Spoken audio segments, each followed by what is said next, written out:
Good afternoon, everyone. I thought I'd start this little video conference by giving you a view of what you probably don't remember, which is what the Hudson River looks like from the 11th floor. You get to see thunderbirds, you get to see blue angels at a much, much quieter environment. And now I'm going to head back to what I'd like to call my sample room. It used to be known as the Hudson Conference Room, but it's actually really just a sample. Oh, I would be remiss if I didn't show you the hand sanitizer I've been liberally stealing from every day. Okay, heading towards the conference room. I'm sorry, the sample room.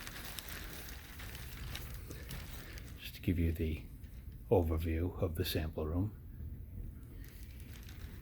First we go through and we see the forest of isolation gowns. The first row of isolation gowns are primarily those made by fabricators. Yesterday they were making your dress shirts at $500 a pop, and today they're making you an isolation gown at $500 a pop. But here are some of the isolation gowns that we've tested, improved upon, and actually people are buying. Then we have some more isolation gowns. That's my favorite one, the pink one. Brings out my eyes. Then we have the various garbage bag types. In some cases, the samples have actually resulted in doing what I asked for in spec, and the word yes with exclamation point appears on some of them. This one needed work. And here is another yes, provided they make one adjustment. And that kind of brings us to the isolation gown forest. We can open up a small hospital here and probably put people in gowns that get washed 30 to 50 times. Moving along, we have what I like to call the surgical garter belt. No, it's not really a surgical garter belt, sorry Kenny. It's actually a bouffant cap. It opens up to a bouffant cap that is so extraordinarily porous, you'll wonder why a food service worker didn't give it to you as a hairnet. Moving along, we have hand sanitizer. Only one problem with this hand sanitizer. In the smallest of small print, it says on the back that its active ingredient is benzalkonium chloride, which those of you who are microbiologists know cannot kill a virus. However, it's been offered as hand sanitizer. Okay, one of the several no-touch thermometers. This thermometer, this particular model, typically gives you an average temperature of 96.7. So any caregiver that uses it just needs to round up by 3 degrees or so to get to normal temperature. And if you happen to have a 98.6 temperature on this, we assume you're gravely ill. Moving along, my favorite, the forest of face shields. You'll see dozens of them here.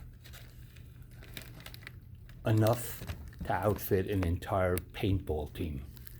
Although I wouldn't suggest you actually shoot anyone in the face, these are so flimsy. The grommets on them are plastic. They probably last about an hour before they fall off. Some of these you can actually see through, others not so much. Quite a few of these. I would say I have about 25, 26 individual face shields. So if anyone wants to put together a team building paintball match, I'm in. I'll bring the face shields for you. Moving along, we have totally useless goggles. These goggles are totally useless because they do not have a vent on them. So within 5 minutes of wearing them, the lens will fog up and basically you won't be able to see your patient any longer, which might be a good thing. Couple of boxes of no bead gloves, always popular. No bead gloves are really easy to don and doff, as we all know.